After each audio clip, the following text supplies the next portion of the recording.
This is part 2 of Knit a Stripy Sock. So I have done 64 stitches of my long tail cast on. I do a long tail cast on because it's nice and stretchy, because you want the sock to be able to get over your foot and up over your ankle and sit nicely on your, just under your largest part probably of your calf. So I've cast on 64 and I've just checked, and it's nice and easy with this because the oranges should be at the bottom, that there's no twist, so it's not twisted. So my orange cast on edge all the way around is on the inside or at the bottom. So a lot of people don't know how to knit in the round. I'm going to show you. It's a little bit fiddly in the beginning, with not fiddly but strange, holding these little needles. I'm used to it now. My hands did get sore in the beginning while my hands got used to the feel of it, but now I can knit socks for weeks and not have any pain. So I'm checking again, just keep checking that your stitches are not twisted. And then I've got my working, make sure you're knitting with your working yarn and not with your tail. And so my working yarn is on my right hand side, and I'm going to immediately start doing my rib. And when I start my rib, when I do my rib, I always do a twisted rib.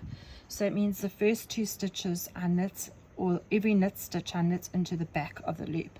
So you can see here, I'm just going to start knitting, and then my yarn will be joined, because obviously when I knit this stitch, it's going to be joined in a circle. So I'm going to knit into the back, and then I'll do one more knit into the back. I'm going to do a 2x2 rib, so 2 knits and 2 pull.